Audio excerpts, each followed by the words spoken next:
والصلاة والسلام على سيد الأنبياء والمرسلين وعلى آله وأصحابه أجمعين أما بعد أعوذ بالله من الشيطان الرجيم بسم الله الرحمن الرحيم إنا نحن نزلنا الذكر وإنا له لحافظون صدق الله العظيم اللهم صل على سيدنا ومولانا محمد وعلى آله وأصحابه وبارك وسلم۔ اللہ رب العزت نے اس دنیا کو پیدا کیا اور حضرت آدم علیہ السلام کو سب سے پہلے انسان کے طور پر اس دنیا میں بھیجا، اور وہاں سے جو سلسلہ شروع ہوا آج تک انسانوں کے دنیا میں جنم لینے اور آنے کا سلسلہ جاری ہے، اور قیامت تک یہ سلسلہ جاری رہے گا۔ اللہ رب العزت نے اپنا پیغام اور اپنا میسج اور اپنی بات انسانوں تک پہنچانے کے لیے اپنے کچھ مخصوص بندوں کو سلیکٹ کیا، جن کو ہم اور آپ نبی اور رسول کہتے ہیں۔ انہوں نے دنیا کے لوگوں تک اللہ کا میسج اور اللہ کا پیغام پہنچایا، اور انہی میسج اور پیغام کے پہنچانے والوں میں سے آخری پیغامبر اور آخری رسول، آخری میسنجر ہمارے اور آپ کے بلکہ پوری دنیا کے رسول محمد صلی اللہ علیہ وسلم نے۔ اللہ تعالیٰ نے محمد صلی اللہ علیہ وسلم کو آخری پیغمبر، آخری نبی اور آخری رسول بنا کر دنیا میں بھیجا۔ آپ کے بعد اب اور کوئی نیا پیغمبر، نیا رسول نہیں آئے گا، اور آپ کا لایا ہوا یہ دین اور مذہب، یہ شریعت، یہ آخری شریعت ہے۔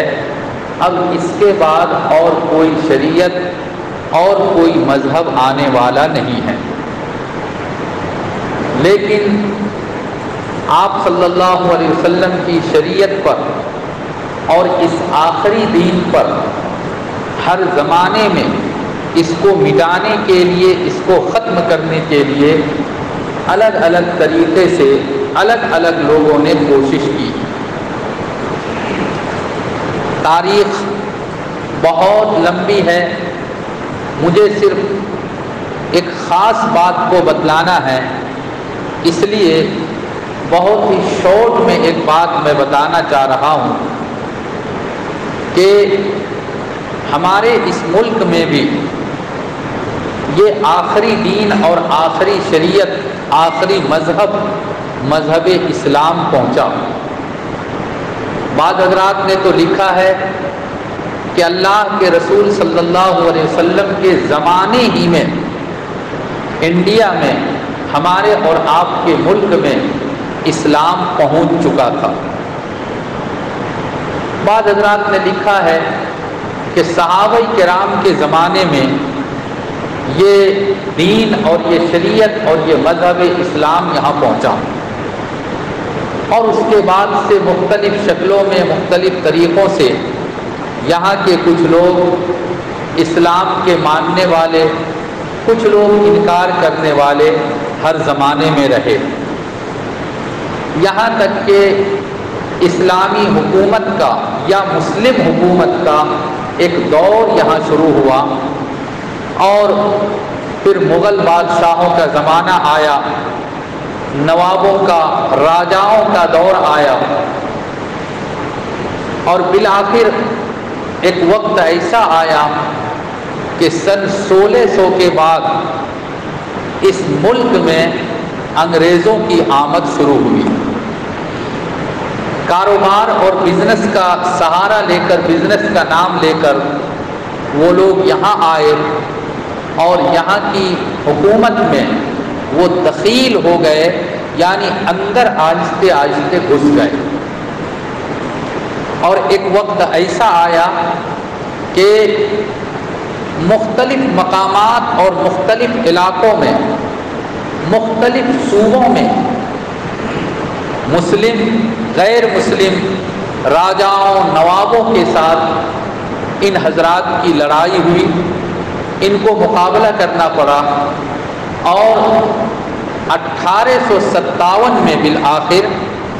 پورا ملک انگریزوں کے قبضے میں چلا گیا۔ جب انگریزوں کے قبضے میں گیا تو حکومت انگریزوں کی ہو گئی، اگرچہ جگہ جگہ پر کچھ راجا کچھ نواب لوگ بھی حکومت کرتے تھے، لیکن حقیقت میں وہ لوگ بھی انگریزوں ہی کے غلام تھے۔ ٹھیک ہے، انگریزوں کے قبضے میں حکومت گئی، یہ ملک چلا گیا، مسلمان اس کو برداشت کر لیتے، غیر مسلم بھی اس کو برداشت کر لیتے، لیکن انگریزوں نے اس ملک میں اپنی حکومت کو مضبوط کرنے کے لیے اور لانگ ٹائم تک اپنی حکومت یہاں باقی رکھنے کے لیے اب نیا ایک کام یہ شروع کیا کہ یورپ کنٹری سے، اپنے ملکوں سے، اپنے دیش سے بڑے بڑے پادری کو اور بڑے بڑے کرسچن کو یہاں لایا، جن کا کام تھا اپنے مذہب کی تبلیغ کرنا، مسلمانوں کو اور ہندو بھائیوں کو سب کو کرسچن بنانے کی کوشش کرنا۔ یہ کام ان لوگوں نے بہت منظم طریقے سے، پروگرام کے مطابق مضبوط طریقے سے یہ کام ان لوگوں نے شروع کیا۔ مسلمان غریب ہو، مالدار ہو، بے دین ہو یا دیندار ہو، عام طور پہ ہر چیز کو وہ برداشت کر لیتا ہے، لیکن اپنے مذہب اور اپنے دھرم کے سودا کو، اس کو بیچ دینے کو مسلمان گوارا نہیں کرتا۔ ہو سکتا ہے کہ وہ بھوکا رہ جائے، ہو سکتا ہے کہ وہ بھیک مانگ کر زندگی گزار لے، ہو سکتا ہے کہ اپنا گھر باری سب کچھ بیچ دے، لیکن وہ آخری دم تک مسلمان ہی رہتا ہے، وہ اپنے دھرم کو، اپنے مذہب کو چھوڑتا نہیں۔ کرسچن نے، عیسائیوں نے، پادریوں نے بڑی کوشش کی، لیکن مسلمانوں کو کرسچن بنانے میں کامیاب نہیں ہوئے۔ البتہ بہت سے غیر مسلم ہندو بھائیوں پر ان کی محنت کامیاب ہوئی، اور بہت سے ہندو بھائی وہ پہلے ہندو تھے، بعد میں کرسچن بن گئے۔ لیکن بہرحال مسلمانوں کو لالچ دینا، ڈرانا، دھمکانا اور نہ جانے کس کس طریقے سے ان پر محنت کی گئی۔ اب ایک تو حکومت بھی گئی، دیش بھی گیا، اور اپنے ایمان بھی خطرہ میں نظر آنے لگا، اپنا ایمان اور اپنا مذہب بھی خطرے میں آنے لگا۔ تو اس وقت کے بڑے بڑے علماء کرام اور بڑے بڑے بزرگوں نے، اللہ والوں نے بیٹھ کر مشورہ کیا، اور بالآخر ان لوگوں نے یہ طے کیا کہ حکومت چاہے ہمارے پاس لوٹ کر آئے یا نہ آئے، لیکن ہم کو ہمارے اور ہماری نسلوں کے ایمان کی حفاظت کا چنتا کرنا پڑے گا۔ ہم بھی ایمان والے بن کر رہیں، مسلمان بن کر زندگی گزاریں، اور ہمارا آنے والا جو جنریشن ہوگا اس کے اندر بھی ایمان باقی رہے، دین باقی رہے۔ اس کے لیے کیا کیا جائے؟ تو اس کے لیے ایک کام جو شروع کیا گیا وہ مدرسوں کی بنیاد کا کام، یعنی جگہ جگہ پر مدرسہ قائم کیا جائے، دارالعلوم دیوبند کا مدرسہ، اسی طریقے سے مذاہب سہارنپور یا اور بھی پرانے جو مدرسے ہیں، ہمارے بزرگوں نے، ہمارے اکابر نے مدرسوں کو قائم کرنا شروع کیا۔ اور یہ بات ان حضرات نے مکمل طور پر لکھ دیا کہ یہ جو مدرسے ہوں گے یہاں دین کی تعلیم دی جائے گی، اور ہم اپنے مدرسے میں سرکار کی طرف سے 1 روپیہ 1 پیسہ بھی نہیں دیں گے۔ غریب مسلمان اپنی رقم مدرسہ میں ڈالے گا، چندہ دے گا، صدقہ زکوٰۃ کی رقم دے گا، اور اسی پیسے سے ہم اپنا مدرسہ چلائیں گے۔ اس زمانے میں چونکہ انگریزوں کی حکومت تھی، لہذا خاص طور پہ اس حکومت سے ہم کو 1 روپیہ ان مدرسوں کے لیے نہیں لینا ہے، تاکہ ہم لوگ آزاد ہو کر اور فری ہو کر اپنے مدرسے کا نظام چلا سکیں، اور اپنے مدرسے میں جو کتاب پڑھانا ہو ہم پڑھا سکیں، ہم اپنے بچوں کے ایمان کی حفاظت کر سکیں۔ یہ سلسلہ وہاں سے شروع ہوا۔ حقیقت میں مدرسے کو قائم کرنے کا مین جو مقصد تھا وہ یہی تھا کہ ہمارے ایمان کی حفاظت ہوگی، ہمارے آنے والے نئے جنریشن کے ایمان کی حفاظت ہوگی۔ اس ملک میں ہم کو ایمان کے ساتھ زندہ رہنا ہے، اسلام کے ساتھ زندہ رہنا ہے، ہم اپنے دھرم کو کسی بھی حالت میں چھوڑیں گے نہیں چھوڑ سکتے۔ اور اس کے بعد سے الحمدللہ جگہ جگہ پر مدرسوں کا جال بچھایا گیا، مدرسے قائم ہوئے۔ پھر 1926 میں تقریباً آ کر حضرت مولانا الیاس صاحب رحمۃ اللہ علیہ نے ایک کام اور شروع کیا کہ مدرسے میں تو سب لوگ نہیں آ پاتے ہیں، چھوٹے چھوٹے بچے وہ بھی سب نہیں آ پاتے ہیں، کچھ بچے آتے ہیں کچھ نہیں آتے ہیں، جن کی عمر بڑی ہو جاتی ہے، جو بڑے ہو جاتے ہیں وہ تو مدرسے کا عام طور پہ چہرہ تک نہیں دیکھ پاتے ہیں، ان کے اندر دینداری کیسے آئے گی، ان کے ایمان کی حفاظت کیسے ہوگی، اور ان کے ایمان کو باقی کیسے رکھا جائے گا۔ اس کے لیے حضرت مولانا الیاس صاحب رحمۃ اللہ علیہ نے دعوت اور تبلیغ کے سلسلے کو میوات سے شروع کیا۔ ایک چھوٹے سے غیر مشہور جس کو دنیا کے لوگ نہیں جانتے تھے، وہاں سے دعوت اور تبلیغ کا یہ کام شروع ہوا۔ بڑے ہی اخلاص کے ساتھ یہ کام شروع ہوا تھا، جیسے مدرسوں کا کام بڑے اخلاص سے شروع ہوا تھا۔ الحمدللہ جس مدرسے کی بنیاد ہمارے بزرگوں نے ہندوستان میں ڈالی تھی، اسی سسٹم اور اسی طرز کا مدرسہ آج تقریباً ہر ملک میں، عرب کنٹری کو چھوڑ کر یورپ کنٹری میں آپ چلے جائیے، افریقی کنٹری میں چلے جائیے، آپ کو جگہ جگہ پر اسی سسٹم کا، یعنی غیر سرکاری مدرسہ، نظامیہ مدرسہ جس کو کہتے ہیں، مدد سرکار سے کوئی پیسہ نہیں لیتے ہیں، اس طرح کے مدرسے آپ کو لندن میں ملیں گے، آپ کو نیو یارک میں ملیں گے، آپ کو واشنگٹن میں ملیں گے، آپ کو ساؤتھ افریقہ میں اس طرح کا مدرسہ ملے گا۔ ہمارے اکابر کی قربانی اور ان کے اخلاص کا نتیجہ۔ حضرت مولانا الیاس صاحب رحمۃ اللہ علیہ نے ایمان کی حفاظت کا جو ایک سلسلہ شروع کیا، دعوت اور تبلیغ کا سلسلہ، اب بھی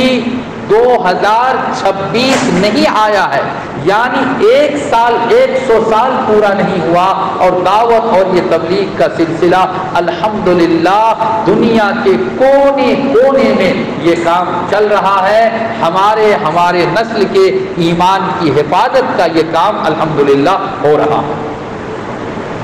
میرے بھائیوں، بزرگوں اور دوستوں، یہ مدرسے کی مختصر تاریخ اور ہسٹری ہے، اور مدرسہ بنانے کا مین مقصد جو تھا وہ میں نے آپ لوگوں کو بہت مختصر اور بڑے ہی اختصار کے ساتھ بتلایا۔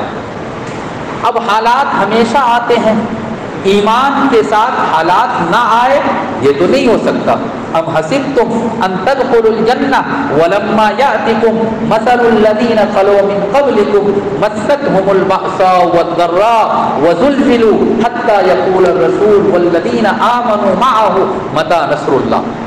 پہلے زمانے کے انبیاء کے واقعات کو جب پڑھتے ہیں حضرت زکریا علیہ السلام، حضرت یحییٰ علیہ السلام اور بنی اسرائیل میں جو انبیاء کرام آئے، نبیوں کے واقعات کو جب پڑھتے ہیں تو پتہ چلتا ہے کہ یہ جو انبیاء کرام ہوتے ہیں وہ کسی کا دشمن نہیں ہوتے، کلمہ پڑھنے والے کا بھی دوست، اور جو ان کو مارتے ہیں گالی دیتے ہیں ان کا بھی وہ دوست ہوتے ہیں۔ لیکن ان کی قوم نے، بنی اسرائیل نے بہت سارے نبیوں کو، وہ جو لکڑی جس سے چیرتے ہیں آری لے کر، اور نبی کے جسم کو دو ٹکڑا کر دیا، ایک دن میں 40 50 بڑے بڑے نبیوں کو، بزرگوں کو، اللہ کے ولیوں کو انہوں نے قتل کیا۔ ایسے حالات اور ایسی باتیں ایمان والوں پر پیش آئی، لیکن کیا حالات کو دیکھ کر ایمان والوں نے اپنے ایمان کو چھوڑ دیا؟ نہیں، اللہ نے کہا کہ اے ایمان والو، تم یہ سمجھتے ہو کہ بڑی آسانی سے جنت میں چلے جاؤ گے؟ ام حسبتم ان تدخلوا الجنہ، بڑی آسانی سے جنت میں چلے جاؤ گے؟ یاد رکھو، جنت میں جانے کے لیے آزمائش میں مبتلا ہونا پڑے گا، تمہارا امتحان لیا جائے گا، تمہارا پریکھا لیا جائے گا۔ اس امتحان میں اگر تم پاس ہوتے ہو تو تمہارا ٹھکانہ جنت ہوگا، اور اگر امتحان میں تم خدا نخواستہ فیل ہو جاتے ہو تو جنت جانا مشکل ہو جائے گا۔ میرے بھائیوں، ابھی 2 سال پہلے کرونا کے زمانے میں، کرونا کال میں ایک آزمائش، ایک تو بیماری کی آزمائش تھی، کیا بچے، کیا بوڑھے، کیا جوان، کیا مرد، کیا عورت، کیا غریب، کیا امیر، کتنے لوگ اس کرونا کے شکار ہو گئے۔ ایک تو وہ آزمائش تھی، اس کے ساتھ ساتھ پورے قومی سطح پر، خصوصاً ہم مسلمانوں کے لیے، ہندوستان کے مسلمانوں کے لیے ایک بڑی آزمائش کی گھڑی جو آئی تھی وہ مرکز نظام الدین، اس پر تالے لگا دیے گئے، اور جہاں بھی دعوت اور تبلیغ کے ساتھی گئے ان کو غلط نگاہ سے دیکھا، کہیں جیل میں ڈال دیا گیا۔ لیکن الحمدللہ ہم نے اور آپ نے صبر سے کام لیا، حکمت سے کام لیا، اللہ سے دعائیں کی، اللہ نے ہماری، آپ کی، بزرگوں کی، ماں کی، بہنوں کی، سب کی دعاؤں کو قبول کیا، اور دعوت اور تبلیغ کا جو سلسلہ کرونا سے پہلے چلا کرتا تھا، آہستہ وہ سلسلہ الحمدللہ شروع ہو چکا ہے، تقریباً کام لائن پر آ چکا ہے۔ اب یہ 2 سال کا زمانہ نہیں گزرا ہے، 2 سال سے کچھ زیادہ ہوا ہے۔ 2020 کے مارچ میں شاید یہاں کرونا آیا تھا، 2022 کا یہ مئی اور جون کا مہینہ جو گزرا، اور ہم اور آپ اب ستمبر میں چل رہے ہیں، ہماری اور آپ کی آزمائش کا ایک اور وقت آ گیا، ہمارے اور آپ کے امتحان کا ایک اور وقت آیا، اور وہ مدرسے پر امتحان، مدرسے کو لے کر، کہیں پر مدرسے پر بلڈوزر چلایا جا رہا ہے، کہیں مدرسے کے سروے کا نام لے کر، اور کہیں مدرسے کے کاریکولم کا نام لے کر، کہیں پر صدر سیکریٹری کا آئی ڈی جمع کرو، کہیں پر اساتذہ کا، ٹیچر کا آئی ڈی جمع کرو، نہ جانے کس طرح سے، اللہ ہی بہتر جانتا ہے۔ ہم اور آپ تو آشا رکھتے ہیں، امید رکھتے ہیں کہ گورنمنٹ کی نیت خراب نہیں ہوگی، ہمیں امید ہے کہ گورنمنٹ اچھی نیت سے یہ کام کر رہی ہے، لیکن خدا نخواستہ اگر ان کی نیت خراب ہے اور مدرسوں کو غلط نگاہ سے وہ دیکھ رہے ہیں، جیسے کہ سرکاری مدرسوں کو بند کر کے اسکول میں بدل دیا گیا، اگر اس طرح کے غیر سرکاری مدرسے کو، قومی مدرسے کو بھی وہ کچھ کرنا چاہتے ہیں، ان کی اگر کوئی نیت خراب ہے، تو میرے بھائیوں، بزرگوں اور دوستوں، یہ ہمارے اور آپ کے لیے بڑی آزمائش کا وقت ہے۔ ایسے وقت میں خاص طور پہ 2 کام، ایک کام میں نے پچھلے ہفتے بلکہ اس سے پہلے ہفتے میں نے بتلایا تھا، ایک کام تو یہ ہے کہ اللہ کے واسطے آپ سبھی حضرات مدرسوں میں آنا جانا کیجیے، اللہ کے واسطے آنا جانا کیجئے، خبر لیجئے، ہم سے بھی پوچھئے، پرنسپل کو جا کے پوچھئے، صدر کو، سیکریٹری کو جا کر پوچھئے، کوئی پریشانی تو نہیں ہے، کوئی مصیبت تو نہیں ہے، ہم آپ کے ساتھ کھڑے ہیں۔ آج اگر ہم تنہا ہو جاتے ہیں، آپ کی مدد ہم کو نہیں ملتی ہے، آپ اگر ہم کو ہمت دینے کے لیے نہیں آتے ہیں، تو ہم اور کمزور ہو جائیں گے، مدرسے بند نہ ہو جائے، مدرسے کی مصیبت نہ بڑھ جائے۔ اس لیے آپ حضرات مدرسوں میں آنا جانا کیجئے، مدرسے میں آئیں گے جائیں گے ہماری ہمت بڑھے گی، مدرسے کے ٹیچر کی ہمت بڑھے گی، صدر سیکریٹری کی ہمت بڑھے گی، نمبر 1۔ اور نمبر 2، جب بھی آپ سب ہاتھ اٹھائیے دعا کے لیے، جب بھی دعا کے لیے ہاتھ اٹھائیے، اپنے لیے، اپنے بیوی بچوں کے لیے، اپنے گاؤں سماج کے لیے، اپنے کاروبار کے لیے، صحت کے لیے، تندرستی کے لیے، اور اس کے ساتھ ساتھ اللہ کے واسطے اس ملک میں مدرسوں کی حفاظت کے لیے، اور مدرسوں میں جس طرح سے نظام اور سسٹم دین کے پڑھنے پڑھانے کا چل رہا ہے، اللہ کے واسطے اس کے لیے بھی دعا کیجیے۔ آپ سب کی دعاؤں کا محتاج آج مدرسہ ہے، مدرسے کے لوگ ہیں۔ اللہ ہماری حفاظت فرمائے، آپ سب کی حفاظت فرمائے، اس ملک میں اسلام کی، مسلمانوں کی حفاظت فرمائے، مساجد کی، مدارس کی، خانقاہوں کی، مکاتب کی، اور تمام دینی کاموں کی، دینی شعائر کی، ہم سب کے ٹوپی، داڑھی، کرتا پاجامہ، مسجد، اذان، نماز، اللہ سب کی حفاظت فرمائے۔ وآخر دعوانا ان الحمد للہ رب العالمین۔